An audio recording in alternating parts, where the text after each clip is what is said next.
Des nuages de parfum emplissaient l'air. Des dames au visage de poupées de porcelaine sautillaient sur leurs jolis petits pieds tels des oiseaux habitués à voltiger. Pourquoi aurait-elle sauté dans le Danube? Ma mère ralentit le pas pour admirer ce spectacle, mais je crus que nous étions arrivés. Tu habites ici? Questionnai-je. Ma mère sourit de nouveau et je me demandai agacée quelle sottise j'avais encore dit. Nous habitons au faubourg des Anges, dit-elle. Je me souviens que ce nom m'impressionna vivement. Le faubourg des Anges? Je le répétai à mi-voix, tout émerveillée. Tout ce que j'avais déjà vu était si beau. Que serait le faubourg des Anges? Il fallut longtemps pour atteindre le faubourg des Anges. Plus le temps passait, plus les rues devenaient sombres et désolées. Les édifices élevés, magnifiques, disparaissaient. Des locaux affreux et délabrés bordaient les rues lugubres. Puis vinrent de longues files d'usines et d'entrepôts, des bâtiments énormes, difformes, tels de gigantesques caisses d'emballage, et çà et là une bicoque perdue. À la fin, on ne voyait que la neige et l'obscurité, piquées parfois de la faible lueur d'un réverbère. « Est-ce que c'est le faubourg des Anges ?» demandai-je tout déçu en descendant du tram. « Oui, c'est ici, » répondit ma mère. « Oh, j'ai oublié l'heure. La barbe, grogna-t-elle. Allons, presse-toi, il faut arriver avant que la porte d'entrée soit fermée. » On ferme les portes ici? Demandai-je étonnée. Bien sûr, à 10 heures. Et personne ne peut entrer après cette heure-là? Si, mais en payant 10 filaires par personne, et 20 après minuit. Tu n'as pas 20 filaires? Risquai-je. Je les ai, répondit-elle avec un léger soupir, mais c'est pour acheter le lait demain matin. Courons, suggérai-je. Ma mère se mit à courir et je trottai derrière elle. Enfin la maison se dessina devant nous.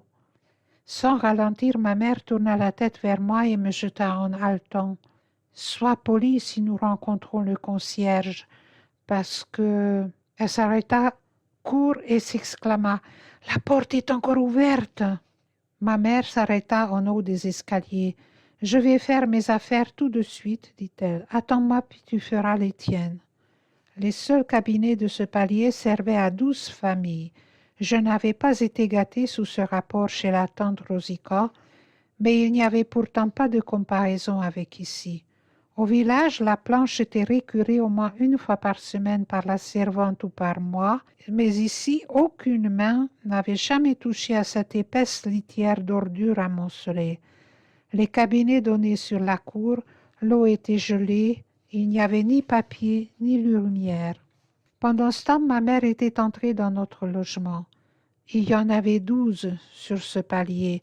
En sortant des lieux d'aisance, je ne pus retrouver le nôtre dans le noir. La maison avait l'air encore plus bizarre vue de l'intérieur. Je glissais sans cesse et je ne savais pas où j'étais. Je finis par appeler ma mère. Elle parut à l'une des portes. « Assez braillé !» hurla-t-elle. « Tu veux déranger monsieur le gardien ?» Sa voix était indignée, mais lorsque je m'approchai, elle cligna de l'œil pour me montrer que ses reproches étaient destinés aux oreilles du concierge. Elle ajouta en un murmure étrange et embarrassé. « Entre, mon fils, sois le bienvenu, et que Dieu te bénisse. » Cela se passait le 31 décembre 1927, au couvre-feu de 10 heures, 3 mois et demi avant mon 15e anniversaire. Pour la première fois de ma vie, je me trouvais au foyer familial, ainsi que certains se plaisent à le nommer. Ma mère avait déjà allumé le feu. Une grosse marmite de fonte bouillonnait en emplissant la maison d'une lourde senteur de choucroute. « Y a-t-il quelqu'un d'autre à vivre ici avec toi ?»« Il n'y a plus que Mansi, me dit-elle. J'avais un autre locataire, il me louait le lit pliant de la cuisine. Pense donc, il me donnait 4 pingues par mois. Un chic type et généreux, il s'appelait Chandor. Mais soupira-t-elle, j'ai dû le renvoyer à cause de toi. » « À cause de moi? Pourquoi? Je ne comprenais pas. »« Pourquoi? Répéta ma mère. Et où coucherais-tu? Le lit appartient à Monsi. Chandor avait le lit pliant de la cuisine et moi je couchais par terre dans la chambre.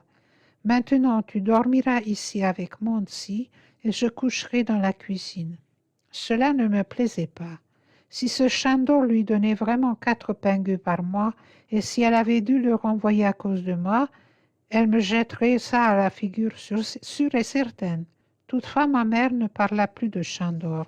Si Monsi ne rentre pas par le dernier tram, tu pourras dormir dans son lit. Les trams ne marchent pas avant 6 heures du matin, et comme c'est le réveillon du Nouvel An, je suis bien sûre qu'elle ne rentrera pas du tout. Je dressai l'oreille aussitôt. L'idée de coucher dans un lit m'intéressait au plus haut point. Est-ce qu'il lui arrive souvent de ne pas rentrer? Demandai-je avec prudence. Chaque fois qu'elle peut trouver quelqu'un, répondit ma mère, et en général, elle y réussit bien. C'est une de ses filles, tu sais, mais du moment qu'elle paye son loyer, ça ne me regarde pas, n'est-ce pas? Je ne savais pas au juste ce qu'elle voulait dire. En fait, je n'en avais qu'une notion des plus vagues. Ce n'était pas Mansi qui m'intéressait, mais bien son lit. De ma vie tout entière, je n'avais couché dans un lit. J'étais surexcitée à cette pensée. Il faut que je passe à côté, dit-elle, sinon notre souper sera brûlé. Et ce serait dommage. Tu sais ce que nous avons? Quoi? Ma mère s'arrêta à la porte et annonça. Des secaigouillages. L'eau me vint à la bouche. J'étais un petit paysan affamé et la seule idée de secaigouillages m'emplissait d'extase. Je réussis cependant à demeurer calme et je dis seulement « pas mal ». Mais dès que ma mère eut quitté la pièce, je fis le poirier dans ma joie. Au diable, pensai-je, qui le croirait? Me voilà sur le point de coucher dans un lit et de manger des secaigouillages pour souper. Si je leur écrivais ça, les garçons penseraient que je mens. Je mangeais tant que j'en suais. D'où Jésus qu'elle sait qu'aiguillache, une couche épaisse de crème aigre flottait à la surface, les morceaux de porc vous fondaient dans la bouche et la choucroute. D'où Jésus, quelle choucroute! Ma mère avait dû la cuire le matin ou la veille, car seule une choucroute réchauffée peut être aussi exquise. Je devenais sentimentale, tandis que les riches ne font que se remplir l'estomac. Les pauvres s'emplissent aussi le cœur. La gratitude jaillissait de mon cœur comme le nouveau-né jaillit du sein de sa mère. Je jetai à ma mère un coup d'œil à la dérobée. C'est sûrement une brave femme, me dis-je. Elle a renvoyé ce brave Chandor si généreux afin que son fils, ce gibier de potence, puisse avoir un toit sur la tête. Et elle lui a fait des secaigouillages pour dîner par-dessus le marché, quand il ne lui restait que 20 filaires, pauvre âme. Je me penchai sur mon assiette pour cacher mon émotion. « Que gribouilles-tu » me demanda-t-elle. « Le prix du dîner, répondis-je. Ne crois pas que j'ai l'intention de vivre à tes crochets. Je ne suis pas un parasite. Avec l'aide de Dieu, je te rembourserai tout cela. Vois-tu, je ferai même mieux que le généreux Chandor. » Et j'écrivais aussitôt, dû à ma mère un mois de loyer, 5 pingueux. « C'est rudement gentil de ta part d'y penser, me dit-elle, la voix un peu rauque. Mais pourquoi toutes ces écritures? Tu n'es plus avec des étrangers? Tu n'es plus avec des étrangers me restait dans la gorge. Je pensais à Istvan, le petit garçon de Pirochka chéri. Il était peut-être à Budapest lui aussi. Si jamais je le rencontrais dans la rue et qu'il me demanda « Où habites-tu maintenant, Béla ?» je répondrais « Où ? Mais avec ma mère, bien sûr. » Je dirais ça d'un air dégagé comme si c'était la chose la plus naturelle de la terre. C'est que, vois-tu, Istvan, je n'ai plus envie de vivre avec des étrangers maintenant. Soudain, ma mère prit la parole. « J'ai quelque chose d'important à te dire, Béla. » Je levai les yeux comme si elle me tirait d'un profond sommeil. « Oui, madame, s'il vous plaît. Je t'ai trouvé une place dans un hôtel. » « Un hôtel ?» Je la regardai ébahie. « Pourquoi faire ?»« Pour travailler, répondit-elle comme si ça allait de soi. C'est une bonne place, une magnifique occasion. Je connais le portier-chef depuis longtemps, je fais sa lessive chaque mois. Aussi, quand je reçus la lettre du maître d'école, j'allai le trouver et je lui ai dit « Lisez ça, monsieur le portier-chef. Le maître d'école écrit que mon fils sera un grand homme. C'est ce qui est marqué là, voyez-vous même. Et le garçon va être ici avec moi désormais. Aussi, je me disais, monsieur le portier-chef, vous pourriez peut-être lui avoir une place à l'hôtel. Oh, je ne penserai pas à vous ennuyer pour rien. Je laverai votre linge gratis tant que mon fils sera en service. » Ma foi, le vieux Grigou a trouvé ça très bien. Bien sûr, il ne l'a pas montré tout de suite. Il cherchait toutes sortes d'excuses. Ce n'est pas si simple, qu'il disait, c'est là son genre. À la fin, il a dit « Entendu, je veux bien le voir. Aussi, nous irons à l'hôtel demain et tu feras bien de montrer ce que tu sais, que je n'ai pas à rougir de toi. » « Et qu'est-ce que je ferai à l'hôtel ?» demandai-je. « Tu seras un groom. » « Qu'est-ce que c'est que ça ?» « Eh bien, un groom, tu sais, c'est comme ça qu'on les appelle. Ils portent un uniforme rouge et les messieurs et les dames les font courir ici et là. Et quel est le salaire de ces... comment dis-tu ?»« Rien du tout, expliqua ma mère. Il faut être apprenti pendant 4 ans et l'hôtel ne paye pas les apprentis. Mais il y a des tas de gens chics qui vivent à l'hôtel. Le portier-chef dit qu'ils sont très généreux en pourboire.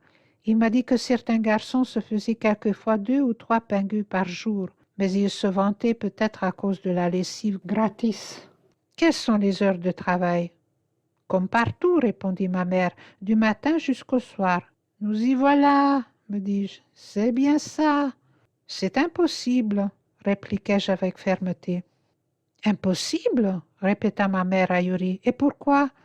Parce qu'il faut que j'aille à l'école. Que le diable t'emporte, tu as 14 ans, tu as fait tes 6 classes, la loi n'en exige pas davantage. Non, mais moi je veux continuer. Comment serai-je jamais un grand homme si je ne vais pas à l'école? D'ailleurs, je veux tout savoir, c'est mon genre. Et c'est ce que je ferai quand le diable y serait. C'est qu'il y a tant de choses que je ne sais pas. Tu ne veux pas aller à l'étranger, n'est-ce pas? Bien sûr que si, répondis-je avec véhémence. J'avais la tête qui tournait chaque fois qu'on touchait à ce sujet. Mon cœur battait à tout rompre. Je veux tout voir, éclatai-je, tout ce que Dieu a fait. S'il a créé un univers aussi vaste, c'est bien pour que les gens le voient. Écoute, Béla, me dit ma mère avec quelques impatience, c'est très bien que tu sois si... Comment dit-on? Enfin, tu sais ce que je veux dire, tu veux tout voir et tout savoir. Mais ta mère est pauvre. Enfin, tu comprends? Tu crois que je ne vais pas travailler? Protestai-je. Je travaillais aussi dur que n'importe quel journalier chez la tante Rosica, et c'est tout ce que je demande aujourd'hui. Mais je veux le genre de travail où je puisse aller à l'école en même temps. Ça n'existe pas, assura-t-elle sèchement. Sûrement si, objectai-je. Regarde les crieurs de journaux dans la rue. Pourquoi ne pas essayer ça? J'irai en classe le matin et je vendrai les journaux tard dans la soirée. Et tu crèverais de faim avec ce que tu gagnerais. Alors je ferai autre chose. Et que diable feras-tu? Je ne savais que répondre. Sottise, dit-elle. Si tu es si malin, réfléchis un instant. Tu entres dans le plus bel hôtel du pays. Si tu ouvres l'œil, tu peux même devenir portier-chef un de ces jours d'ici 15 ou 20 ans. Mais j'ai pas envie d'être portier-chef. Et quoi donc alors, Premier ministre? Je ne sais pas encore, répondis-je avec hésitation, comme quelqu'un qui a déjà étudié la question, mais n'a pas encore pris de décision définitive. Ça dépend du genre de gouvernement que nous aurons en Hongrie à ce moment-là. Le regard de ma mère reflétait une véritable panique. « Qu'est-ce que tu racontes là, mon fils? Est-ce que ton maître d'école est un communiste? » Dans ce temps-là, tout ce que savaient des communistes, un petit paysan, c'est qu'ils étaient des juifs et des traîtres. « Ah non, répondis-je, ce n'est pas un juif. »« Non, ce n'est pas un juif, marmotta-t-elle. C'est bien pire, c'est un vieux fou, comme il l'a toujours été. » Faire tourner ainsi la tête des enfants écervelés. « Je n'irai pas à l'hôtel, affirmai-je avec calme et impudence, bien décidé à ne pas laisser voir mon agitation. Ma mère se retourna si brusquement que l'assiette mouillée faillit lui glisser des mains. « Et qu'est-ce que tu feras? » hurla-t-elle. Tu voleras? Je ne suis pas un voleur. Ah non, dit-elle, ça doit être moi qu'on a mis sous clé pour vol. Il ne m'en fallait pas davantage, je bondis. Ne me traite pas de voleur ou quoi, dit-elle en me fusillant de ses petits yeux sombres et enfoncés. Va dans ta chambre, cria-t-elle, ou je te casse les reins dès ton premier soir ici. Je me déshabillai. Cela paraît assez naturel quand on va se mettre au lit. Mais non, ce n'était pas du tout naturel pour moi. Je ne m'étais pas déshabillée depuis plus de 3 mois, car j'aurais été congelée dans ce froid inhumain sous la mince couverture de cheval de la tante Rosica. Mais ce soir-là, j'enlevai tous mes vêtements, comme nous faisions en été au village. Et nue comme au jour de ma naissance, je me glissai sous l'édredon de plumes si doux et si chaud. Je me trouvai dans un lit pour la première fois de ma vie. J'avais si souvent rêvé de dormir dans un lit par ces longues nuits d'hiver, quand je restais éveillée à claquer des dents sur la paille humide. Et voilà que ce lit ne m'apportait plus aucun plaisir. Je fus réveillée par une effroyable bordée de jurons. Une femme forcenée se tenait au seuil de la porte, agitant les bras avec frénésie. Les obscénités jaillissaient de sa bouche comme les immondices d'une conduite d'égout. Ma mère était à côté d'elle, en chemise et pieds nus, essayant de l'apaiser. « Ma petite Motsico, répétait-elle, comment pouvais-je deviner que tu allais rentrer le soir du réveillon ?»« Réveillon ou pas réveillon, le lit est à moi, hurlait la fille. Je ne te paye pas pour soleiller pour y faire coucher ton sale marmot. Soudain, elle chancela et hoqueta. Je remarquai alors qu'elle vacillait sur ses jambes. « Veux-tu une tasse de café ?» demanda ma mère humblement. « Je me fous de ton café, je déménage et voilà tout. »« Allô, ma petite Mansico » reprit ma mère. Et la petite Mansico la repoussa dans la cuisine et claqua la porte. Je serais déjà sortie du lit si je n'avais pas été tout nue. Je ne savais quoi faire. Je restai sans bouger, faisant semblant de dormir. Soudain, une affreuse odeur d'alcool atteignit mes narines et la main de Mansi s'abattit sur mon épaule. « Sors de ce lit !» cria-t-elle, « ou j'appelle la police. »« Je suis tout nu, » expliquai-je en manière d'excuse. « Et alors? J'en ai vu d'autres que toi. » Que faire? Je sortis du lit, mais j'étais tout apeurée. Je n'arrivais pas à trouver mes habits. Je les cherchais partout, pris de panique. Soudain, je sentis sur moi les yeux de cette femme saoule. Elle me regardait, non comme on regarde un enfant, mais je ne saurais expliquer. Mon estomac se révulsa comme si je venais d'avaler quelques aliments répugnants. Des frissons couraient sur mon échine. J'enfilai ma culotte aussi vite que possible, empoignai ma veste et ma chemise et m'approchai de la fenêtre, le dos à la chambre. Il faisait noir au dehors, la vitre reflétait l'intérieur de la pièce et j'aperçus Mansi en train de se déshabiller. J'étais un garçon au sang vif. Je me sentais émue dès que le vent soulevait les jupons d'une fille, mais cette fois-ci, je n'éprouvais qu'un dégoût froid et visqueux.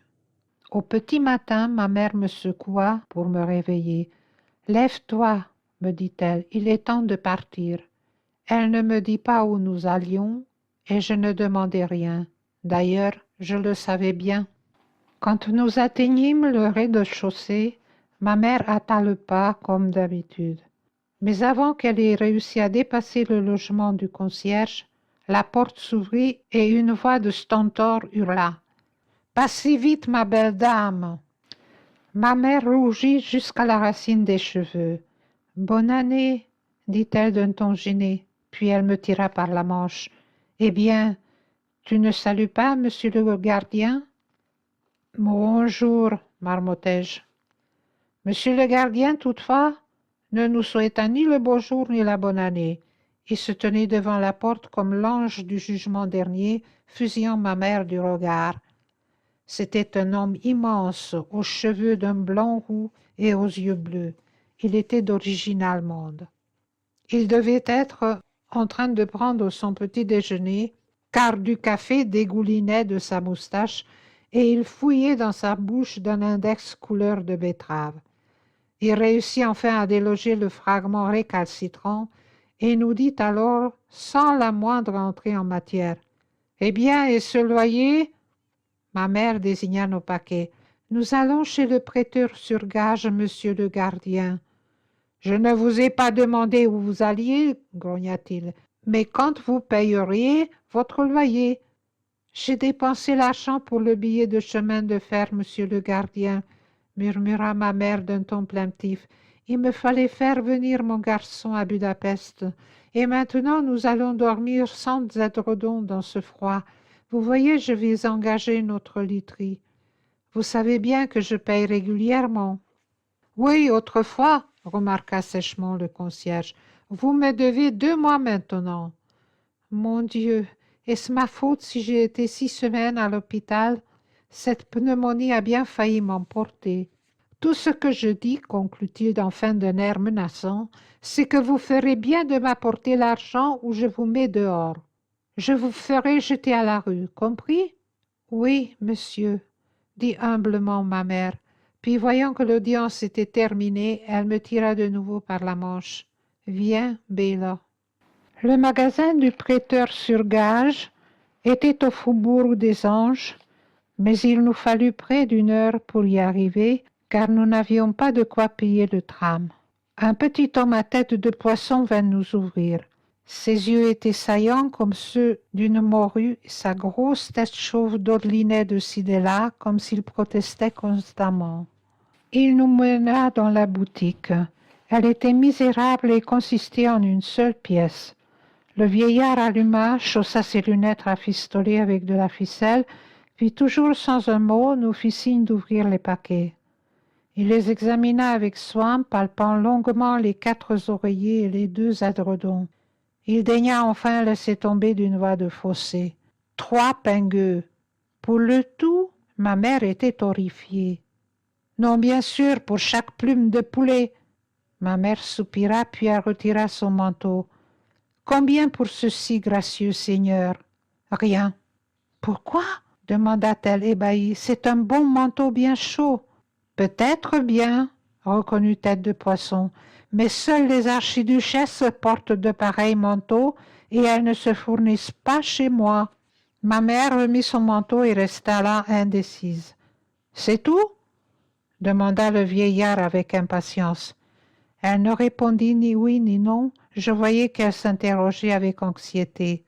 Elle finit par nous tourner le dos et par enlever la petite croix pendue à son cou par une mince chaînette d'or. Elle l'effleura d'un baiser timide et rapide, puis la déposa devant Tête de Poisson. 2 pingueux, dit-il, 5 en tout. Ma mère se rapprocha de lui, si honteuse qu'elle put à peine bredouiller. J'ai de gros ennuis, gracieux Seigneur. Tête de Poisson grimaça de sa bouche édentée. 6, acquiesça-t-il en extirpant les pièces d'argent de sa poche. Ma mère n'osa les compter qu'une fois dehors. 6 pingueux, murmura-t-elle s'adressant à elle-même plutôt qu'à moi. Qu'est-ce que je vais faire avec ça? J'étais bien incapable de répondre à cette question. Ça sera dur ce soir sans nos édredons, dit ma mère. C'est cette petite croix qui me fait le plus de peine, dit-elle. Elle appartenait à ma grand-mère puis à ma propre mère. Elle soupira. Allons, Jésus-Christ lui-même abandonne les pauvres. Nous évitions de nous regarder. C'était une très jolie croix, dis-je. J'avais pitié d'elle. J'aurais voulu trouver quelque chose de gentil à dire sur son pauvre manteau dédaigné. Elle glissa sur le sol gelé et je fus heureux de lui prendre le bras. Mais elle, la pauvre âme, elle en voulait même autant qu'il faisait. Un temps de chien, grogna-t-elle, il fait un froid d'enfer. Maman, dis-je, et je m'arrêtai court. Je n'avais pas prononcé ce mot depuis 8 années. J'en étais tout saisi et ma mère aussi. Quoi donc? Demanda-t-elle. Je me sentais tout bête, je n'osais pas la regarder en face. Si on me prend à l'hôtel, murmurai-je en rougissant, eh bien, j'aurais voulu me taire maintenant, mais j'étais bien obligée de finir. Eh bien, balbutiai-je, je te rachèterai ta croix. Je ne veux pas qu'aucune autre femme la porte, jamais. Tu n'es pas un mauvais garçon, me dit enfin ma mère sans me regarder. Mais la vie est mauvaise, et c'est mauvais d'être pauvre. Tu as raison, acquiesçai-je. Puis nous ne dîmes plus un mot. L'hôtel se trouvait dans la rue Maria Valeria, où la veille au soir nous avions vu tant de fourrures, de bijoux, de chapeaux hauts de forme. Ma mère le contemplait bouche bée, emplie d'une sorte de ferveur religieuse devant ce temple de l'opulence. « C'est beau, n'est-ce pas? Très beau, acquiesçai-je pour lui faire plaisir. » Un jeune garçon en uniforme rouge se hâtait vers nous. Il avait des cheveux blonds et un visage de fille et paraissait 1 an de plus que moi. « Où allez-vous comme ça ?» aboya-t-il. Lui aussi me rappela l'agent de police du pont. Ma mère lui sourit avec humilité. « Je cherche monsieur le portier-chef, s'il vous plaît, jeune seigneur. »« Ici ?» L'adolescent nous écrasait du regard comme si nous nous étions fourvoyés dans un sanctuaire profané par notre présence. « Où pouvons-nous le trouver ?» demanda ma mère toujours en souriant. « Pas ici, grogna-t-il. Veuillez vous en aller. » Le visage du petit jeune homme s'empourpra d'un rouge plus ardent que celui de son pantalon. Sa voix tremblait de rage. « Sortez ou... » « Qu'est-ce qu'il y a ?» Un autre garçon s'était approché en uniforme rouge lui aussi. « Il m'a insulté, » répondit le premier en me désignant. « Je vais le signaler, bien sûr. » Ma mère me tirait par la manche, mais le diable en personne ne m'aurait pas fait reculer. « Nous cherchions monsieur le portier-chef, dis-je avec entêtement, et ce garçon a insulté ma mère. « Venez avec moi, je vous prie, dit-il d'une voix égale, et il fit signe à son collègue qu'il se chargeait de l'affaire. « Où allons-nous, s'il vous plaît ?» demanda ma mère avec timidité. « Voir le portier-chef, » répondit le jeune homme. « Ce n'est pas ce que vous désirez ?»« Oh si, » dit-elle, les yeux embués de larmes de gratitude. « Merci de votre bonté, jeune seigneur. »« C'est avec plaisir, » répliqua-t-il. J'avais l'impression que l'humilité de ma mère le gênait. « Je m'excuse pour ce morveux. Ils sont tous comme ça, de vrais cyclistes. »« Quoi donc ?» demanda ma mère. « De vrais cyclistes, » répéta-t-il. « On courbe les chines par en haut, on fout le pied vers le bas. Une vieille coutume hongroise. »« Il a de la chance d'être pris, dit-il enfin. Un des garçons a été renvoyé la semaine dernière. C'était un gamin gentil et convenable, mais une cliente s'est plainte de lui. Des histoires de femmes, vous voyez ce que je veux dire. Une grande dame, son Excellence. » Il cracha son Excellence comme il l'eût fait d'une bouchée d'œufs pourris. Puis il se tourna vers moi et me dit doucement, « Il faut faire très attention ici. »« Je vais vous annoncer, » dit-il. « Attendez-moi ici, s'il vous plaît. » Un instant plus tard, il réapparut avec son supérieur. Monsieur le portier-chef avait l'air d'un bébé monstrueux déguisé en Père Noël. « Bonjour Anna, dit-il. Qu'est-ce que tu veux ?»« J'ai amené mon garçon, s'il vous plaît, monsieur le portier-chef. » Le Père Noël me regarda, mais il dit seulement « Oui ?» Un silence tendu s'ensuivit. « Vous le mènerez à ces messieurs, n'est-ce pas ?» dit enfin ma mère avec anxiété. Le portier-chef pointa son index vers moi. « Comme ça ?»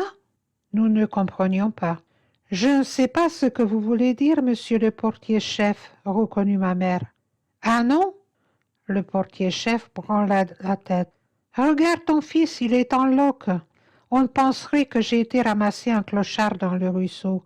Achète-lui un costume neuf et nous en reparlerons. » « Mais mon cher monsieur le portier-chef, où trouver l'argent pour un costume neuf ?» éclata ma mère. Cet aspect du problème n'intéressait nullement ce cher monsieur le portier-chef. Il jeta un coup d'œil à sa montre. « Il faut que je m'en aille maintenant, et bien à un de ces jours. » Et il s'en fut. Nous échangeâmes en silence un regard navré, puis nous repartîmes dans le tunnel. Soudain apparut le jeune homme à l'uniforme rouge. « Qu'est-ce qui ne va pas ?»« Tout va mal, » gémit ma mère. « Le portier-chef dit que mon fils est en loque et qu'il ne peut pas l'amener ainsi à ces messieurs. Il n'a pas d'autre costume ?»« Non, monsieur, » soupira-t-elle. Il m'examina de la tête aux pieds. « Mes habits lui iront tout juste, » dit-il. « Je ne demande pas mieux que de les lui prêter. »« Vraiment ?» murmura-t-elle le souffle coupé. « Mais bien sûr, » assura-t-il d'un ton léger. « De toute façon, je suis obligé de porter ceci. Attendez-nous ici. » et me fait signe de le suivre. « Vous êtes très bon, jeune seigneur, bredouillai-je gêné, rougissant. « Je ne suis pas un jeune seigneur, mais un prolo comme toi, dit-il. « Appelle-moi Elamir, c'est mon nom. Moi, je m'appelle Bélan. » Nous nous serrâmes la main. J'aurais bien voulu savoir ce qu'était un prolo, mais je n'osais pas étaler mon ignorance. Je me déshabillai sans mot dire. « Tu n'as pas de caleçon ?» demanda Elamir ébahi. Je haussai les épaules. « Ah, il ne fait pas si froid ?» Elamir ne répondit pas. « Et là-haut, ajouta-t-il soudain, il pense que ça peut continuer comme ça. » Elamir retira sa veste, fit passer sa chemise par-dessus sa tête et me la tendit. « Mais ça aussi. Et toi? Ça ne se voit pas sous mon uniforme. Tu sais nouer ta cravate? » « Je n'en ai jamais eu, avouai-je. Il prit la sienne dans l'armoire et la noua sous mon col. Puis il m'examina de nouveau de la tête aux pieds d'un œil critique. « Ces souliers ne vont pas, observa-t-il. Cette fois, j'étais vraiment ahuri. « Ce sont de bons souliers, assurai-je. Il appartenait au maître d'école. »« Je vois, dit Elamir, mais tu feras mieux tout de même de prendre les miens. » À ma vue, ma mère crut défaillir. « Miséricorde !» s'exclama-t-elle les yeux brillants. « Je ne t'aurais pas reconnu. » Le portier-chef lui-même me trouva fort bien. « Tu les connais donc ?» demanda-t-il à Elamir en apprenant qu'il m'avait prêté ses vêtements. « Il ne nous avait jamais vus, dit ma mère en contemplant Elamir d'un œil reconnaissant. « C'est un brave jeune homme, bien généreux, ça oui. » « Bon, coupa le portier-chef, je vais voir le majordome. » « Le majordome est le chef du personnel, » expliqua Elamir après son départ. « Un réactionnaire, plus blanc que la neige, si vous voyez ce que je veux dire. Tous les soirs, en se mettant au lit, il fait sa petite prière à Mussolini. Je ne comprenais pas ce qu'il entendait par là, mais j'étais sûre qu'il avait raison. Cet Elamir, c'était un garçon qui avait sa tête sur les épaules. Le majordome mit une éternité à m'examiner, tel un maquignon sur le point d'acheter un nouveau poulain. Puis il retira le verre de montre de son orbite et se pencha en avant. Sa voix me fit penser à un tir de mitrailleuse. « Ton nom ?» je le lui dis. « Date de naissance ?» je la lui dis aussi. « Le métier de ton père ?» Impossible de lui répondre. Je me sentis rougir et s'ensuivit un silence intolérable. Le portier-chef finit par sauver la situation. « Il est mort, monsieur, » assura-t-il avec un sourire d'excuse. « Laissez parler ce garçon, » dit sèchement le majordome d'un ton de réprimande. « À vos ordres, monsieur le majordome. Combien d'années as-tu été en classe? » « 6 ans. As-tu tes carnets de notes? » « Oui, monsieur. » Je les lui tendis. Le majordome remit le verre de montre dans son orbite et se mit à les étudier. Afin d'éviter tout malentendu, je fis remarquer d'un ton militaire. « J'ai l'honneur de vous informer, monsieur, que je n'ai jamais eu une note inférieure à A. » Un mince sourire lézarda son visage. « Tu peux crever, pensai-je. »« Es-tu un Levantais? » ?»« Oui, monsieur, j'ai eu un premier prix de tir. » Je vis que cela lui plaisait. Il se tourna vers le portier-chef. « Vous dites que vous connaissez bien sa mère? »« Oui, monsieur le majordome, elle est pauvre, mais honnête et convenable. »« Je constate qu'elle habille son fils proprement, » remarqua le majordome, puis il ajouta d'un ton saccadé de mitrailleuse. « Les gens de la campagne restent bien supérieurs à cette racaille de Budapest. » Il me regarda d'un œil sévère. « Prends garde, ne te laisse pas corrompre par ces salauds de rouge. »« Non, monsieur, répondis-je obligeamment, sans avoir la moindre idée de ce qu'il voulait dire. « Très bien. Dis à ta mère de te mener au syndicat corporatif pour tes papiers d'apprentissage. »« À vos ordres, monsieur le majordome, répondit le portier-chef en claquant des talons. À mon tour, je claquai des talons. L'audience était terminée. « Mon fils, monsieur le portier-chef, dit-elle en pouffant comme une fillette, et elle me donna une petite tape dans le dos. « Oh, Oh, je te vois d'ici avec une moustache cirée, et c'est toi qui feras valser les pauvres bougres. Je ne ferai valser que les riches, répondis-je avec sévérité. Mais eux, ils prendront quelque chose, tu peux le dire.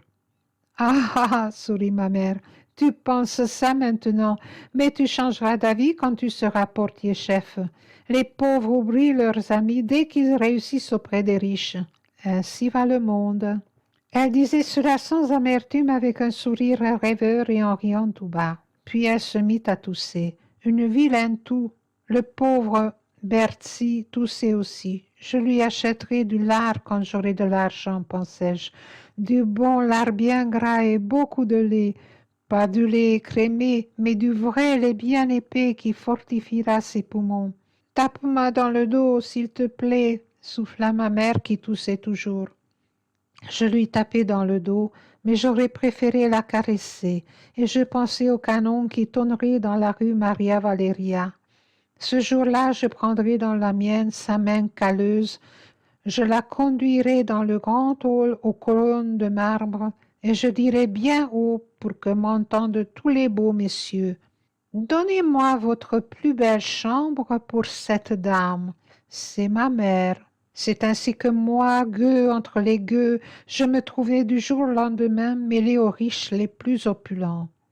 Il n'y avait pas de milieu. Le portier-chef m'avait confié à Elamir qui me traitait comme un frère. La nourriture était bonne, je n'avais jamais goûté de nourriture aussi raffinée. Mais je me sentais perdue. Au village, j'avais mené une vie de chien, du moins je m'y sentais chez moi. Quand un paysan me prenait à marauder ses fruits, il me rossait à tour de bras. Mais s'il me rencontrait le lendemain, il me disait « Eh bien, petit vaurien, comment ça va ?» Ici, les clients ne me battaient pas, ils ne me grondaient même pas, mais ils ne me voyaient pas. Ils regardaient à travers moi comme à travers une vitre. Les autres garçons eux-mêmes se refusaient à m'accepter comme l'un d'entre eux. C'étaient des citadins et ils méprisaient les paysans. Des pauvres types, me dit un jour Elamir. Lorsqu'ils reçoivent un coup de pied quelque part de l'un des grands Manitou, ils s'empressent de te refiler à un de leurs inférieurs au lieu de se grouper et de flanquer dehors les responsables de tout ce gâchis. Le garçon au visage de fille qui avait été si grossier avec nous lorsque j'étais venue à l'hôtel pour la première fois avec ma mère, il s'appelait Ferenc et son diminutif était Franzi, mais derrière son dos on ne l'appelait que Franziska. Je demandai la raison à Elamir, mais il refusa de me la dire. C'était un garçon timide, prompt à rougir. À ma question, il devint écarlate. « Des bêtises, marmotta-t-il, et il essaya d'éluder le sujet. Et puis un beau jour, il arriva quelque chose de bizarre. Le portier-chef me demanda en passant « Où est Ferenc ?» « Il sera là dans un instant, répondis-je, car Franziska m'avait dit qu'on l'appelait au 302 et nous ne montions dans les chambres que pour recevoir des ordres rapides, puis nous revenions à notre poste. Dès que le portier-chef eut tourné le talon, Antol, l'un des garçons, grogna.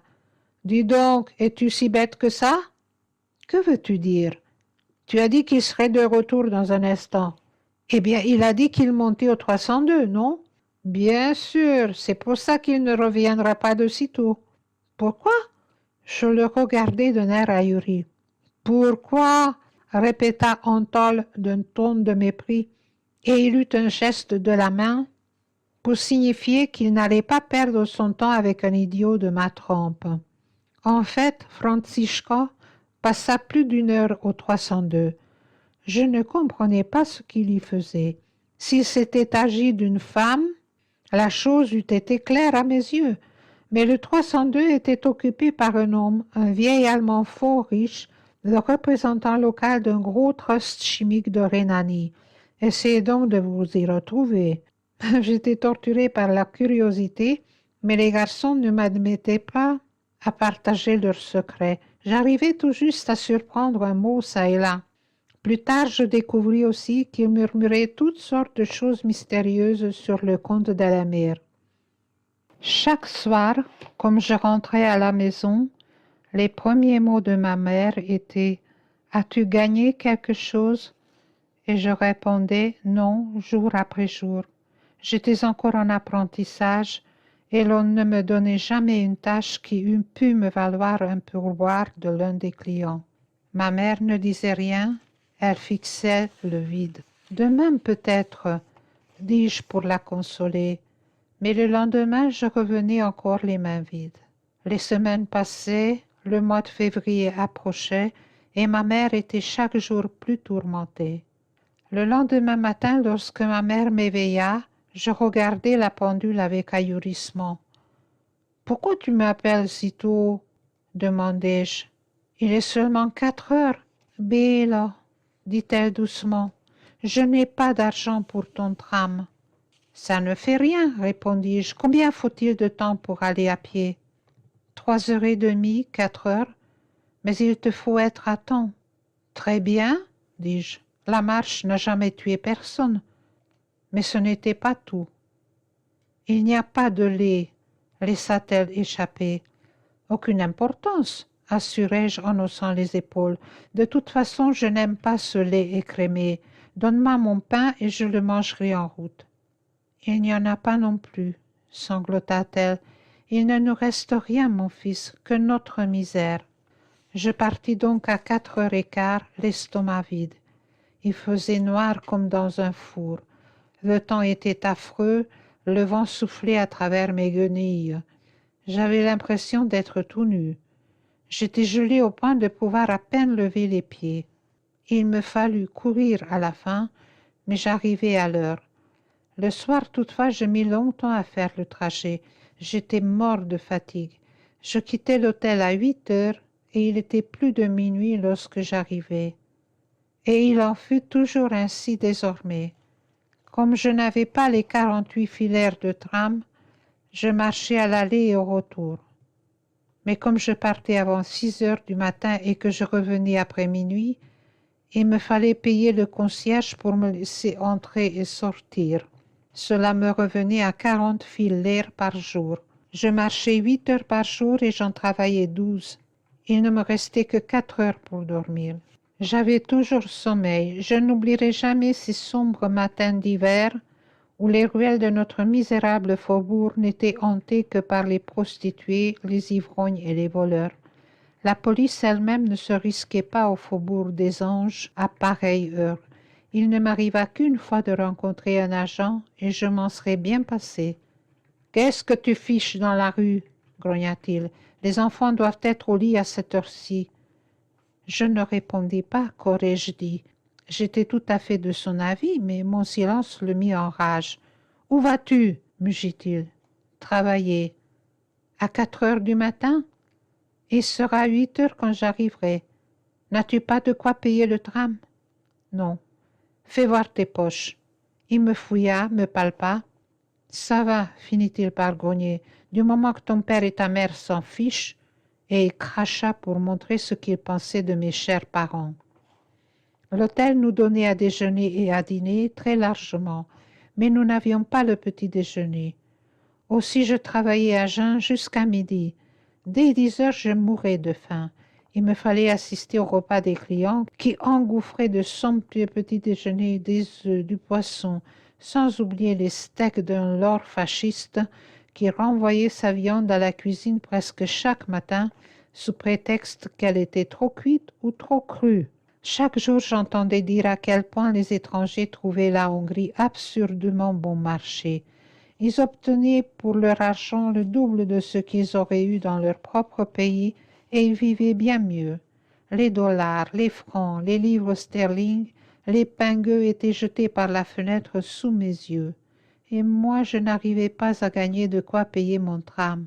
En somme, la Hongrie est le pays le plus pauvre de la terre, dis-je un jour à Elamir. Il y en a quelques autres dans ce coin du monde, me répondit-il. Voilà pourquoi c'est toujours par ici que se déclenchent les embêtements. Le concierge avait pourtant un amour sans espoir, c'était à n'y pas croire. L'objet de cette passion était une certaine Maria, que tout le monde dans la maison appelait Mariko. Âgée de 16 ans à peine, elle était jolie comme un cœur, avec ses yeux bruns, ses joues roses et son petit corps potelé. On la voyait toujours sur la galerie, à passer le temps avec les voisins. Elle riait et pleurait avec eux, aussi prompte aux larmes qu'au rire. Elle prodiguait sa jeunesse comme un millionnaire sa fortune. Elle sanglotait, pouffait et jabotait tout au long du jour. Et malgré les défenses sévères du concierge, elle chantait à perdre haleine. Marika pouvait faire tout ce qui lui plaisait. Ce malheureux Vérolé était si amoureux que tout le monde se moquait de lui. Mais il n'était jamais arrivé à ses fins. Il ne pouvait jouer au maître chanteur car elle payait régulièrement son terme et elle haïssait le concierge. Un jour où il tentait de la pincer au corsage, elle lui flanqua une gifle que j'entendis claquer 3 étages plus haut. Marika n'aimait que son mari. Arpad l'adorait lui aussi, mais il ne le manifestait pas autant qu'elle. Il parlait peu, et ses yeux faibles et injectés de sang clignotaient derrière d'épaisses lunettes qui les faisaient paraître immenses. C'était un jeune homme maigre et pâle, d'une taille au-dessous de la moyenne. N'empêche qu'il était le cerveau de la maison. Les vieux eux-mêmes lui demandaient conseil, et tous ceux qui avaient besoin qu'on rédige pour eux quelques lettres importantes ou quelques pétitions aux autorités s'adressaient à lui sans hésiter. Marika le vénérait comme un dieu. Elle n'espérait pas, ne souhaitait même pas atteindre un jour des cimes intellectuelles aussi vertigineuses. Tous deux travaillaient. Arpad était chez un imprimeur et Marika faisait des ménages. Ils économisaient chaque sou comme un couple de vieux grigous. Pour ne pas payer le tram, ils allaient en ville à bicyclette, Arpad pédalant et Marika s'accrochant à lui par derrière.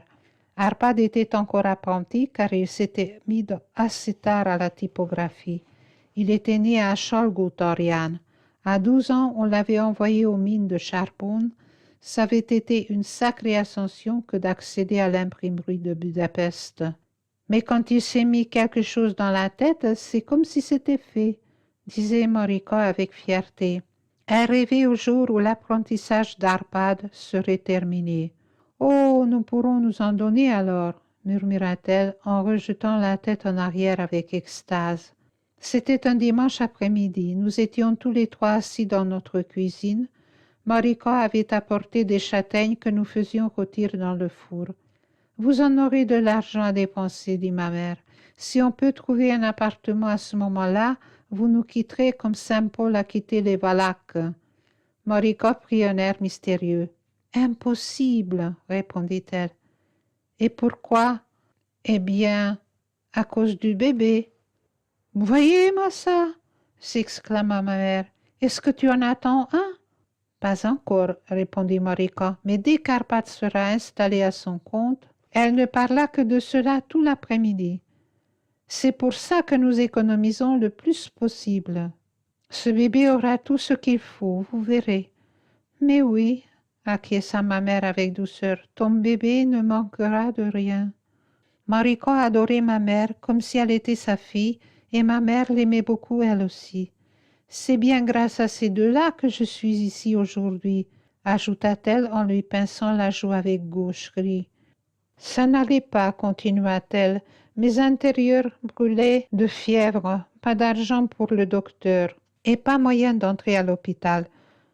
Oui, on voit bien que vous êtes malade, me disait-il, mais il n'y a pas de place. On ne peut tout de même pas vous mettre sur le toit. J'essaie un autre hôpital. Si c'était une urgence, bon, on vous opérerait, mais on ne peut pas vous prendre comme ça, ma fille. Et au troisième, ils ne m'en ont pas dit plus longue, mais m'ont flanqué dehors. Désolé, pas de place. Au revoir. Je pouvais toujours aller traîner ailleurs et à pied par-dessus le marché car j'avais dépensé pour le tram tout ce qui me restait. Je claquais des dents, les gens dans la rue me regardaient comme si j'étais un fantôme. Je pensais que j'allais mourir. C'est alors que ce malin d'Arpad a eu l'idée de l'évanouissement. « L'idée de quoi ?» demandai-je. « De l'évanouissement, » répéta ma mère. Il m'a dit « Tu as beau être pauvre, ils ne te laisseront pas par terre au milieu du chemin. C'est gênant pour le beau monde à cause de la circulation. On appelle la voiture de la fourrière pour les chiens et l'ambulance pour les gens. Pense-y, qu'il me dit. Très bien, mais je n'y peux rien, je ne m'évanouis jamais, même quand je suis à moitié morte, comme maintenant.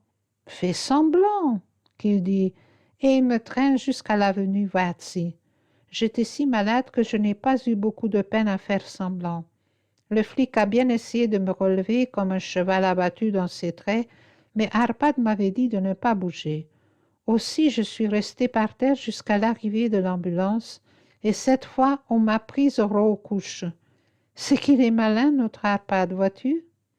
Ah, ça oui, appuya Morica. Il est rudement malin et bien plus qu'on ne croit, car il ne parle guère. Les châtaignes étaient cuites, nous commençâmes à manger. C'étaient de belles châtaignes, tout le monde les aurait trouvées bonnes.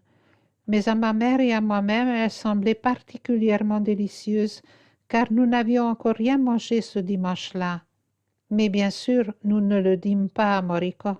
Ah, quelle belle vie, continua ma mère avec enthousiasme.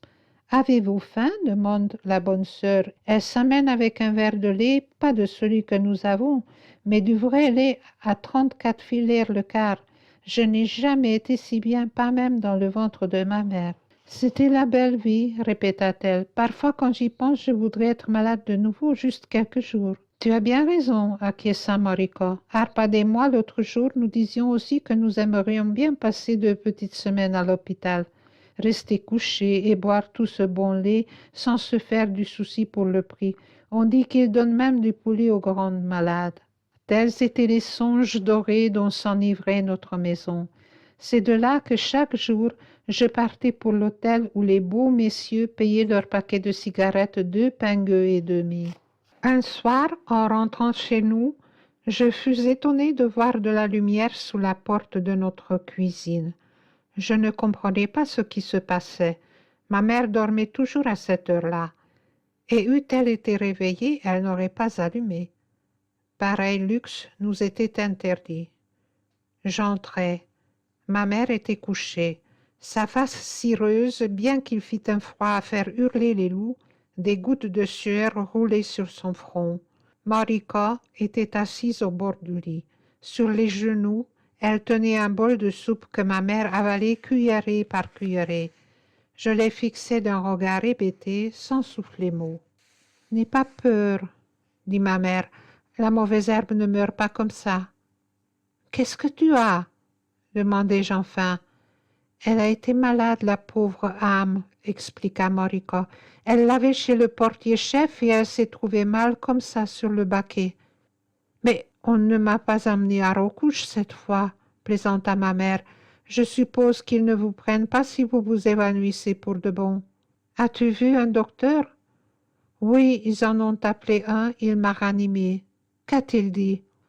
Oh, tu sais, toujours la même chose. Reposez-vous, ma fille, et mangez beaucoup. Elle eut un geste d'impatience, et mon œil. Une frayeur paralysante me glaça soudain. Et si elle mourait cette nuit? Elle s'était plainte récemment que la femme du portier-chef avait pris l'idée de la récive gratuite au pied de la lettre, si bien qu'elle ne lui donnait même pas un morceau à se mettre sous la dent. Qui sait quand elle avait mangé pour la dernière fois? Marika, dis-je tout d'un coup, ma voix tremblait à faire peur. Je devais avoir l'air bizarre car la jeune femme me jeta un regard étonné. Qu'y a-t-il, Bella? S'il te plaît, balbutiai-je, ne te fâche pas, mais je suis impropre à rien. Maman m'a donné de l'argent pour acheter du pain et... Tu l'as dépensé? La grosse postière m'avait posé la même question quand je n'avais pas d'argent pour les timbres. Je savais maintenant qu'il valait mieux acquiescer. Je fis signe que oui. Pourrais-tu nous en donner une tranche? Mais bien sûr, assura Marika, et elle courut chercher le pain. Ils habitaient sur le même palier et elle revint en un instant. Elle rapportait le quart d'une miche. Je fus bien près de lui baiser la main. Doux Jésus, pensai-je, maman sera à la fête. S'il te plaît, ne lui dis rien, murmurai-je, sachant comment ma mère réagirait. Ne t'en fais pas, dit Marika, mais ne dépense pas l'argent la prochaine fois. Bonsoir. Bonsoir, Moriko. Dieu te bénisse. Le jour suivant, je m'arrangeai pour me trouver seule au repas. J'avais empli mes poches de papier hygiénique. J'ai enveloppé mon déjeuner rapidement, à l'exception de la soupe toutefois impossible à emporter. Toute la journée, mon estomac criait famine. Le soir, j'avais une faim si dévorante que je craignais de n'avoir pas le courage de rapporter les aliments chez nous. Mais je pensai à ma mère et je compris qu'un homme peut en supporter bien plus qu'il ne croit. Elle dormait lorsque j'arrivai. « Bonsoir, maman, dis-je à voix haute. Elle se réveilla aussitôt et me regarda étonnée. Je n'avais pas pour habitude de la tirer de son sommeil à 7 heures de la nuit. Je continuai à parler de choses et d'autres, et j'attendis 10 bonnes minutes avant de laisser tomber d'un ton dégagé. « Je t'ai apporté à manger. Tiens. » Je défis mon paquet. Il y avait 2 morceaux de viande, une bonne quantité de pommes de terre et 2 tranches de pain. L'eau nous vint à la bouche à tous deux. Mais ma mère repoussa les aliments. « Mange toi-même, mon fils. Les grandes personnes supportent mieux la faim. » « Je n'ai pas faim, assurai-je. On a tant à manger à cet hôtel que ça nous donne mal au cœur. J'en laisse toujours la moitié dans mon assiette. » Ma mère me jeta un regard étrange. « Tu en laisses ?» Il y avait de l'incrédulité dans sa voix et un peu de colère. Je vis que j'avais été trop loin. Je ne l'aurais pas cru moi non plus si elle m'avait dit qu'elle laissait quelque chose. Tu comprends, je n'ai pas pu mettre de côté jusqu'à présent à cause des autres. Bien sûr, acquiesça-t-elle. Elle m'approuvait en cela. On ne se vante pas de ses soucis quand on est pauvre. Mais j'ai trouvé un truc maintenant. Fais attention tout de même, ne t'attire pas d'ennui, mon fils. Ai-je l'air d'un idiot? J'ai ma petite jugeote. Oui, j'en suis sûre, répondit-elle. Son visage était grave. Tu es intelligent, c'est bien vrai. Elle fixait le vide et ajouta sans lever les yeux. Tu devrais aller en classe. Je ne dis mot. Tout était si calme qu'on pouvait entendre l'eau goutter du robinet. Ma mère essayait de ne pas regarder la nourriture, mais à la fin, elle n'y tint plus. Tu es sûre que tu n'en veux pas? Je t'ai dit que je n'avais pas faim. Prends-en la moitié tout de même. Tu veux que j'attrape mal au ventre? Là-dessus, elle étendit la main. Bon, bon, dit-elle en souriant avec timidité, et elle mordit dans la côtelette de porc. Je m'assis bien vite sur le bord du lit car j'étais tout étourdie de faim. C'était terrible et merveilleux. Je me retirai le pain de la bouche pour nourrir ma mère affamée. Désormais, je lui rapportais tous mes repas. J'avais toujours faim, j'avais toujours sommeil, et je travaillais 12 heures par jour sans compter mes 8 heures de promenade hygiénique. Je vivais dans une hébétude d'ivrogne. J'avais des étourdissements et j'étais couvert de sueur froide. En rentrant, je m'appuyais au réverbère. Je restais ainsi immobile de longs moments. Mes pieds, tels des mulets rétifs, se refusaient à avancer. Puis une nouvelle catastrophe s'abattit sur moi. Un beau jour, en arrivant, le majordome se mit tout à coup à hurler. « Qu'est-ce que c'est que ces souliers-là » Je ne savais que répondre. Pouvais-je lui dire que c'étaient les souliers du maître d'école et que j'avais traversé l'enfer pour les acquérir, qu'à cause d'eux j'avais été jeté en prison, frappé à coups de crosse et chassé de mon village, que j'avais dû quitter l'école par la faute de ces maudits godillots? Soudain j'entendis la voix d'Elémir. « J'ai l'honneur de vous informer, monsieur le majordome, il a des ampoules aux pieds. Il a dû les bander et c'est pourquoi il porte ces vieux croquenots. » Mais le majordome se moquait éperdument de la santé de mes pieds. « Que je ne les revois plus, aboya-t-il. « Oui, monsieur. »« Pas oui, monsieur. Oui, monsieur. Oui, monsieur. Rompez. » Après le départ du majordome, et la mère vint à moi. « Tu ferais bien d'acheter des souliers neufs, murmura-t-il. »« Je sais, acquiesçai-je. Tu n'as pas d'argent? » ?»« Non. »« Que vas-tu faire? » Je haussai les épaules. « Que puis-je faire? On me flanquera à la porte, ça ne pouvait pas plus mal tomber. »« Pourquoi? » « Ma mère est malade, très malade. » Je n'en dis pas plus. Elle aimait, réfléchissait, son expression habituelle sur son visage de bois. « Je n'ai que 7 paires, dit-il en manière d'excuse. Puis se rapprochant afin que personne d'autre ne puisse l'entendre, il murmura « Débrouille-toi pour qu'il ne te voie plus. Dès que tu l'apercevras, dépêche-toi de filer. »« À quoi bon ?» objectai-je. « Il faut que je vienne à l'inspection. » « S'il te demande, je lui dirai qu'on t'a envoyé en course.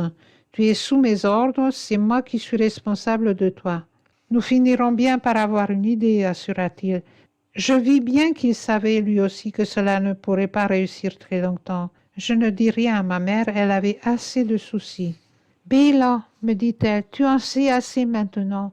On va te mettre au travail pour de bon. »« Qui te l'a dit ?»« Le portier-chef. Il dit que si tu sais te débrouiller, tu pourras te faire maintenant 2 ou 3 pingues par jour. » Elle éclatait de joie. « Me voilà obligée de la mettre au courant, pensai-je. »« Maman, lui dis-je, j'ai bien peur de perdre ma place. »« Et pourquoi donc ?»« Le majordome n'aime pas mes souliers. »« Qu'est-ce qu'il leur reproche ?»« Je ne sais pas, ils étaient assez bons pour le maître d'école, et Dieu sait qu'il vaut mieux dans son petit doigt que le majordome dans toute sa personne, mon oncle et tout. » Cette nouvelle ne parut guère émouvoir ma mère.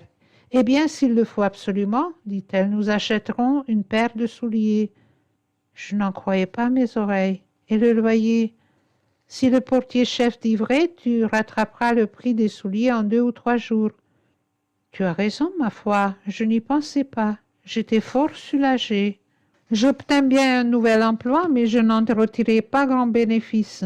Je faisais fonctionner l'un des ascenseurs et vous avez sûrement remarqué qu'on ne donne pas de pourboire aux liftiers. Je me tenais là dans mes beaux souliers tout craquants, faisant aux clients des sourires séduisants. Mais bien en vain. Tout ce que j'obtenais jamais en retour, c'est que certains clients répondaient à mon sourire. Je crus que ma mère allait se trouver mal quand je lui annonçai la nouvelle. « D'où Jésus ?» souffla-t-elle en pâlissant. « Et moi qui ai pris les 7 pingues sur l'argent du loyer ?» Et elle montrait la bouteille d'eau de Javel. C'était son éternel refrain. Je ne pouvais plus voir cette bouteille sans frissonner. Nous réussîmes pourtant à passer le cap du 1er mars. Le 1er avril était mon anniversaire. Bien sûr, personne n'y faisait attention. Ma mère elle-même l'avait oublié. Elle songeait au loyer et non à ma fête. D'après mon petit calepin, elle devait 90 pingues et elle n'avait pas en réunir que 30. Ce n'était pas un bien joyeux anniversaire. Tous les jours, je me creusais la cervelle, me demandant ce que nous deviendrions si le concierge nous mettait dehors. Mon cœur battait à se rompre quand je pensais à la bouteille d'eau de Javel. Tout l'hôtel ce jour-là était d'humeur folâtre.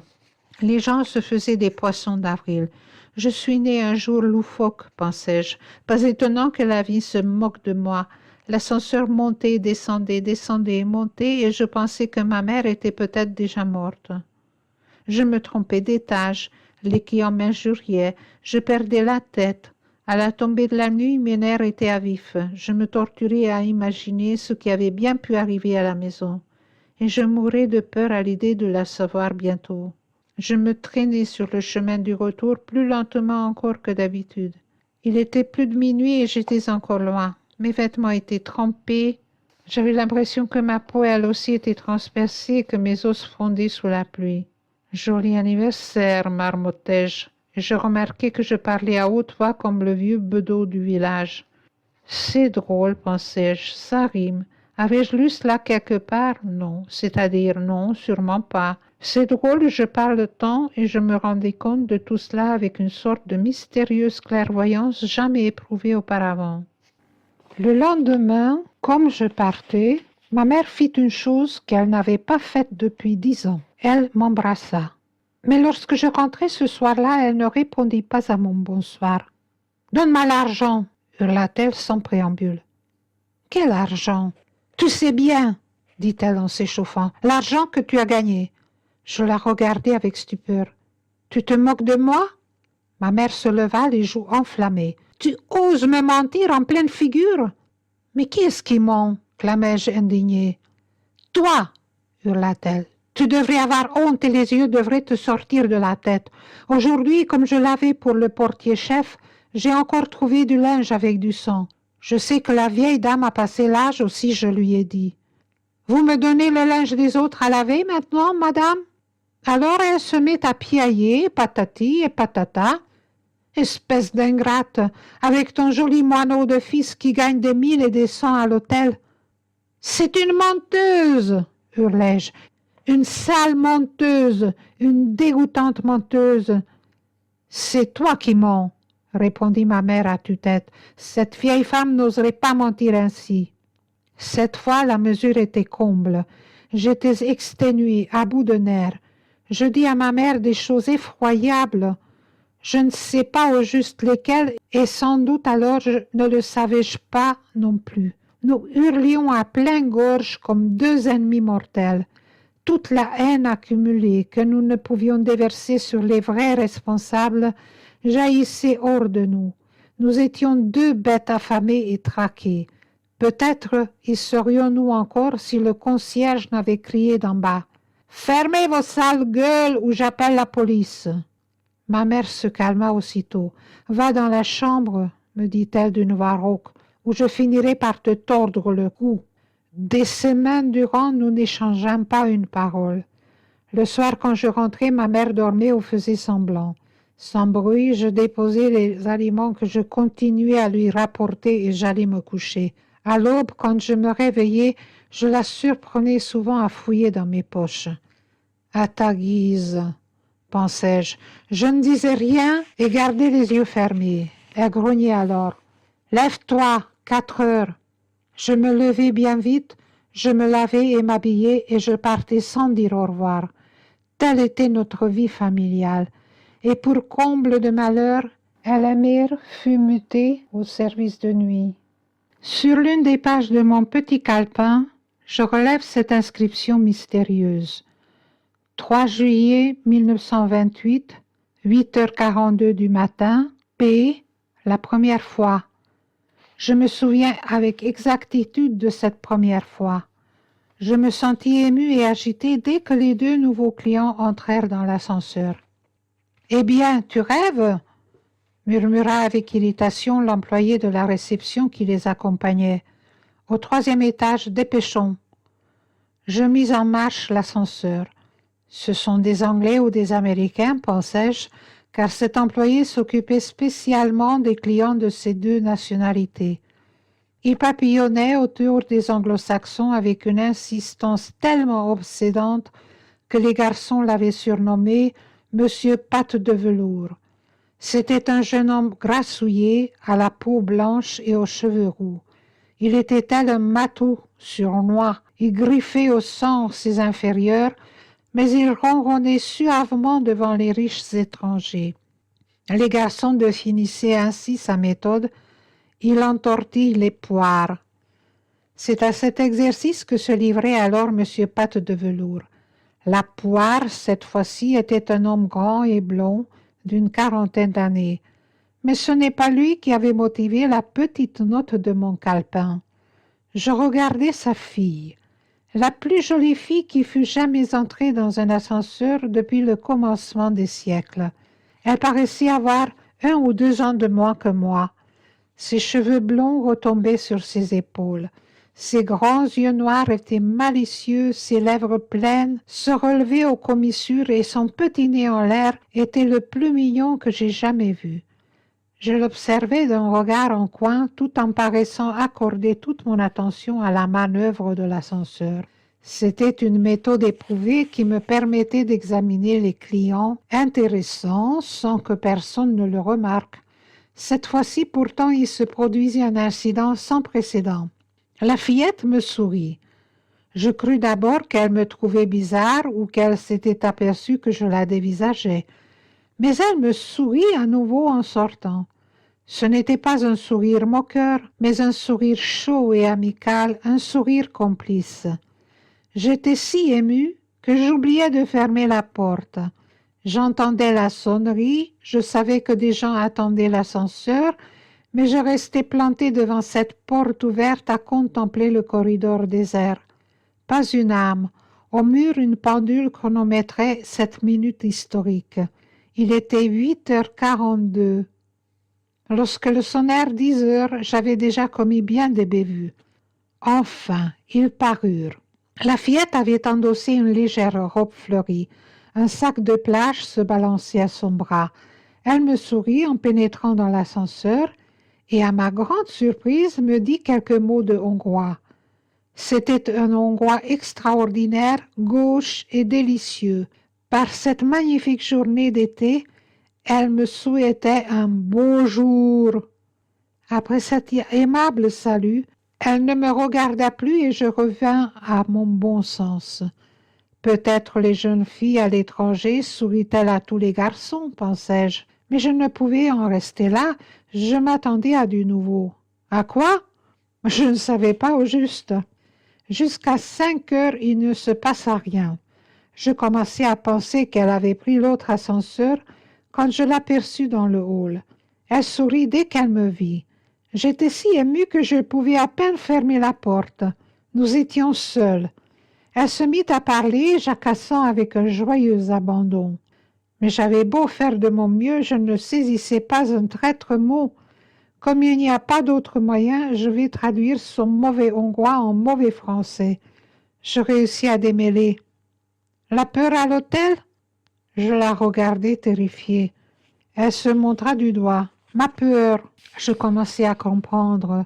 Je n'ai pas vu l'honorable monsieur, répondis-je. Vous voulez bien dire votre père, n'est-ce pas, mademoiselle? Oui, dit-elle en riant.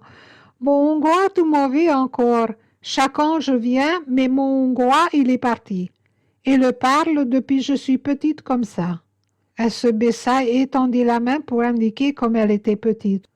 Vous êtes hongroise, mademoiselle? Demandai-je étonnée. Ah non, sourit-elle, je suis américaine. Mais ma peur, il m'amène chaque an avec lui à la succursale pour, comment vous dites, attendez une minute. Elle sortit un minuscule dictionnaire de son sac. Contrôler, lut-elle, contrôler la succursale. Société américaine. Voyez, pétrole. Vous comprenez quand je parle hongrois? Vous parlez très bien, mademoiselle, dis-je en manière de compliment. Mais j'écoutais avec nervosité retentir la sonnerie insistante. L'ascenseur était arrêté depuis un bon moment et la fillette ne faisait pas mine de sortir. Excusez-moi, mademoiselle, dis-je d'un ton embarrassé, mais les gens attendent l'ascenseur. Il faut que je descende. Je vais avec vous, proposa-t-elle gaiement. J'attends la peur. Dedans très triste toute seule, dans la chambre, vous savez.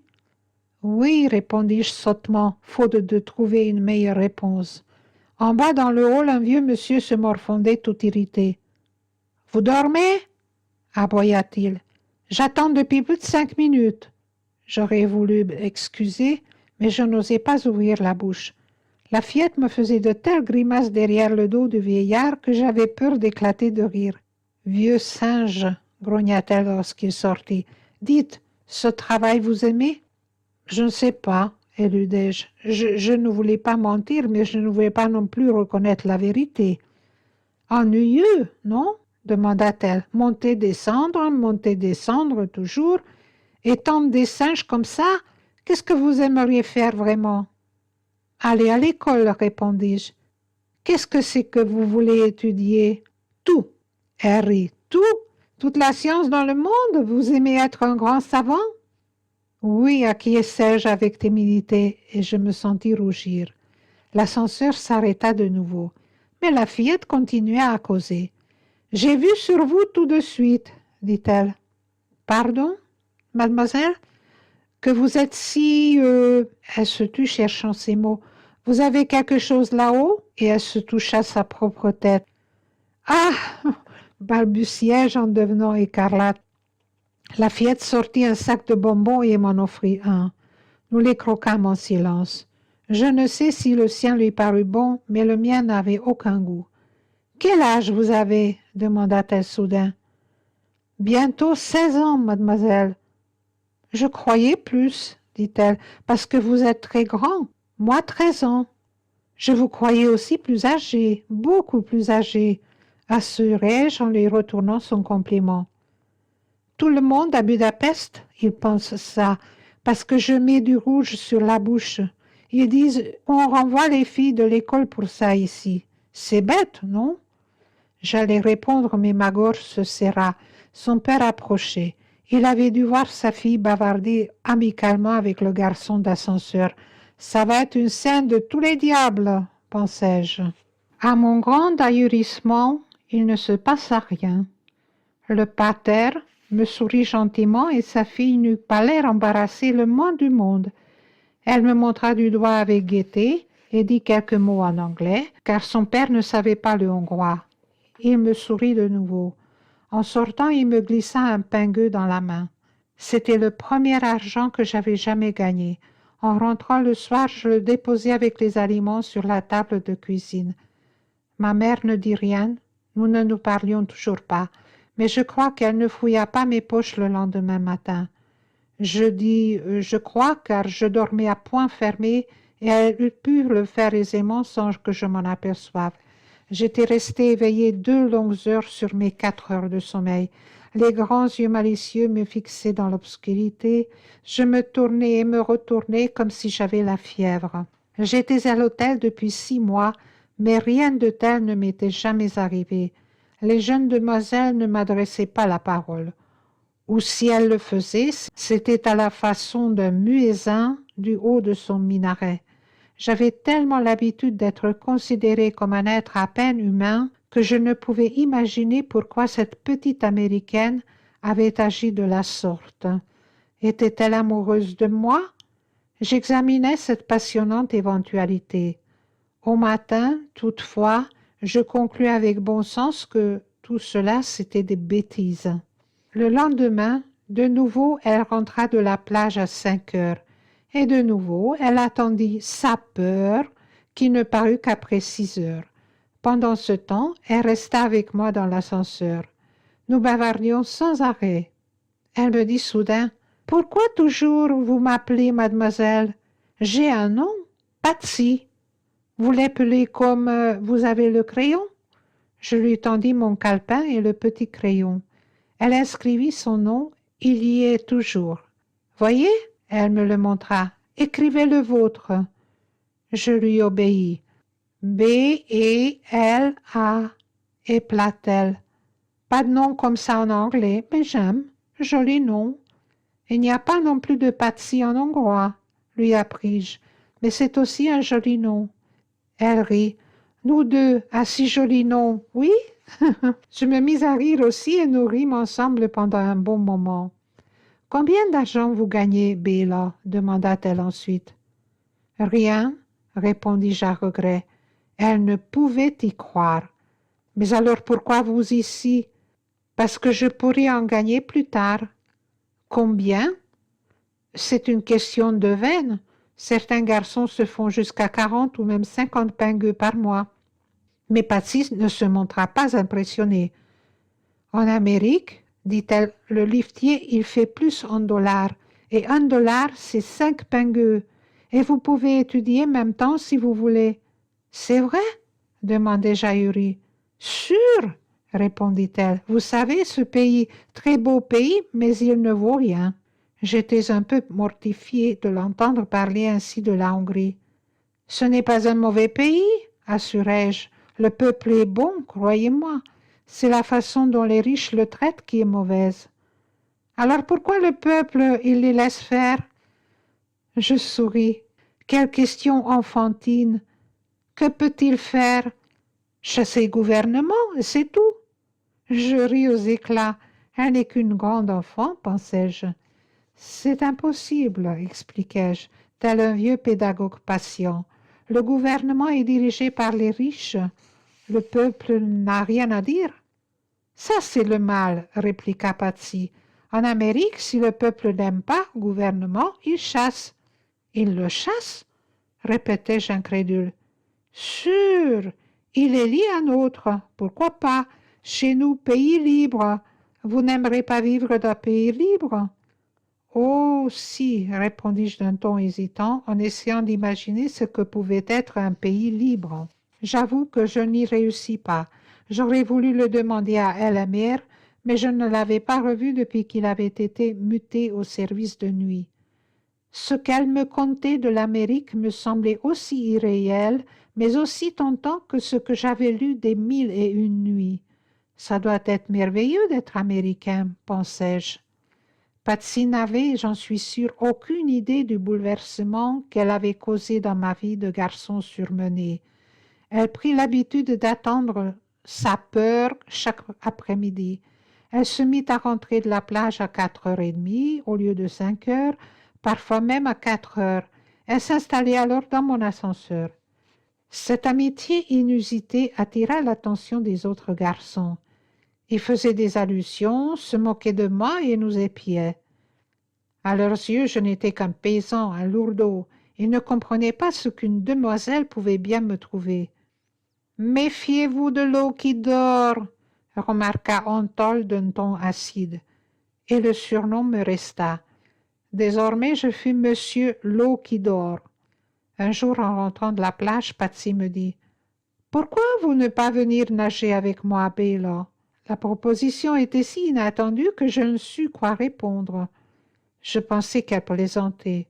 « Vous n'aimerez pas venir ?»« Bien sûr que si. »« Alors, vous venez. » Nous étions maintenant très bons amis.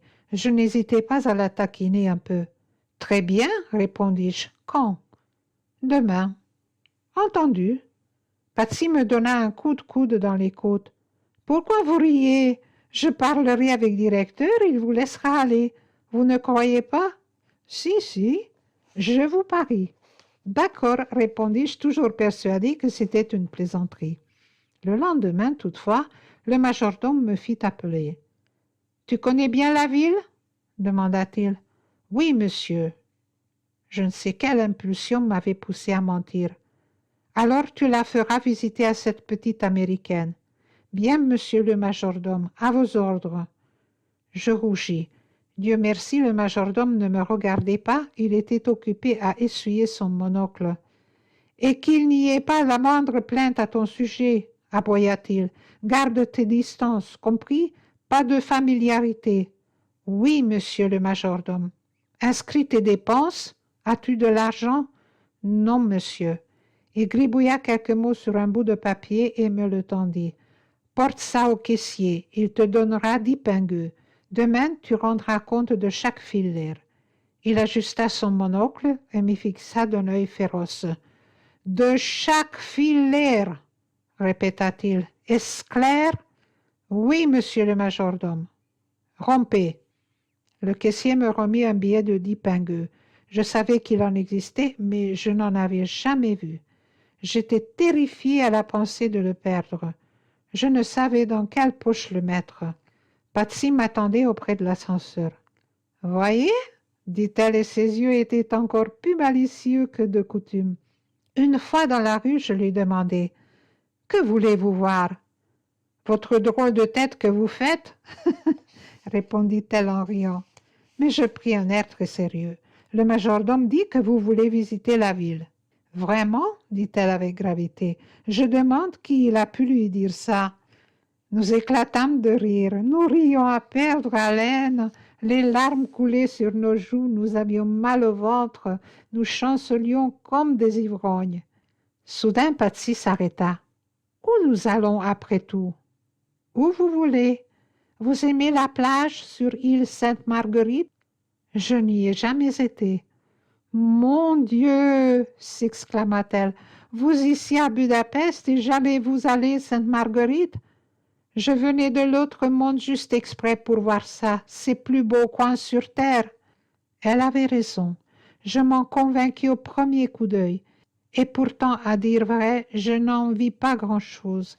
Les châteaux moyenâgeux et les palaces flambant neufs, les arbres centenaires et les modernes terrains de sport, les ruines du cloître ancien et la boîte de nuit fastueuse et voyante, les herbes folles escaladant les ruines et les parterres de fleurs tirés à 4 épingles, le tapis vert du terrain de polo et le berceau de roses de contes de fées, tout ce paradis danubien au sein de la cité dansait devant mes yeux tel l'arrière-plan brouillé d'une photographie mise au point sur le personnage principal.